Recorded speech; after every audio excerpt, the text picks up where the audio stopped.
Bonjour à toutes et à tous. Nous nous retrouvons sur les Chroniques de l'Histoire aujourd'hui pour une nouvelle anecdote sur l'histoire d'Angleterre.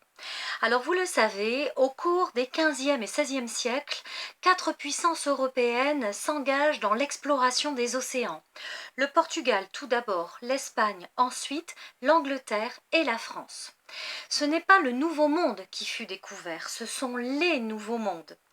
Le premier fut Christophe Colomb, suivi d'Amerigo Vespucci et par d'autres navigateurs très connus comme Magellan ou encore Jacques Cartier. Ce 6 septembre 1522, dans la soirée, un navire en piteux état entra dans le port de Sanlúcar près de Séville en Andalousie.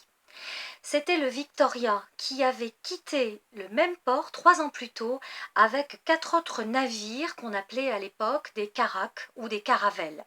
18 hommes seulement contre 237 revenaient. Ils avaient accompli avec Jean-Sébastien Elcano ce que l'on peut appeler le tour du monde. Et effectivement, ils ne sont pas partis seuls, ils sont partis avec Magellan, qui était un célèbre navigateur portugais, qui fit partie de cette expédition et qui avait perdu la vie, quant à lui, aux Philippines le 27 avril 1521. Il avait été tué par une flèche empoisonnée lancée par des indigènes lors de la bataille de Mactan. Magellan voulait accomplir le rêve inachevé de Christophe Colomb qui, en contournant l'Amérique, atteignait enfin l'Asie par l'ouest. Alors il avait gagné la confiance du jeune roi d'Espagne et empereur Charles Quint, et donc effectivement, il avait quitté l'Espagne le 10 août 1519.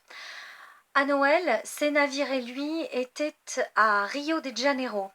Et le premier navire de l'expédition, le Santiago, fit naufrage en explorant la Patagonie. En octobre 1520, le commandant d'un autre navire, le San Antonio, se rebella et regagna l'Espagne. Il faut dire que cette traversée déjà de l'océan Atlantique avait été extrêmement éprouvante. Les conditions de vie sur les bateaux étaient terribles. Quand on attrapait la dysenterie, c'était vraiment des populations de marins qui ne survivaient pas. On bravait les tempêtes, c'était vraiment très compliqué et les marins naviguaient comme ils le pouvaient avec les éléments naturels et n'avaient pas en fait tous les moyens que l'on connaît aujourd'hui. Donc il faut bien imaginer que le moral des hommes était touché et qu'ils étaient très éprouvés dans leur corps et dans leur santé. Alors à ce moment-là, malgré tout, les navires avaient découvert une baie mystérieuse que l'on appelle maintenant le détroit de Magellan, du nom de ce célèbre navigateur. Et ce fut un débouché vers un nouvel océan, très calme et très lisse, et c'est pour ça qu'on l'appela l'océan Pacifique. Donc il fallut 3 mois quand même au navire avant d'atteindre l'archipel des Mariannes en Océanie. Et là encore, ce fut vraiment une traversée difficile. Lorsque cette traversée a été réalisée, ils atteignirent l'île des Philippines et l'île fut baptisée Charles en l'honneur de Charles Quint. Malheureusement, Magellan prit la décision d'aller attaquer une île voisine et c'est là qu'il reçut la flèche empoisonnée qui le tua. Un des bateaux de l'expédition, la Conception, fut brûlé parce que ses nouveaux commandants jugeaient le navire en trop mauvais état pour entrer en Espagne. Les 2 navires restants atteignirent l'Indonésie et sur le chemin du retour, un autre navire, la Trinidad, dut être abandonné à son tour à cause de ce mauvais état.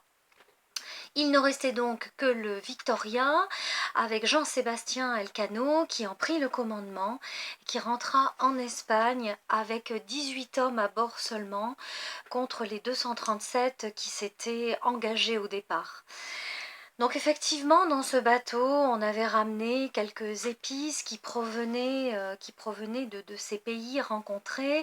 La vente fut intéressante, mais elle a quand même été très insuffisante pour rembourser tous les frais de départ, parce que ça coûtait énormément d'argent d'amarrer ces bateaux, de mettre toutes les vivres qu'il fallait à l'intérieur, de donner une solde aux marins. Et justement, il fallait ensuite, au retour de ces marins-là, payer les arriérés des marins qui étaient survivants, et puis aussi payer les pensions de veuves de toutes ces femmes, et elles étaient nombreuses, vous le comprenez, qui avaient perdu leur époux en mer. Donc ce que l'on peut dire pour conclure, c'est que le bilan financier et humain de cette expédition était vraiment catastrophique. Certes, cela a été un tour du monde, mais à quel prix? Je vous dis à demain pour une autre chronique.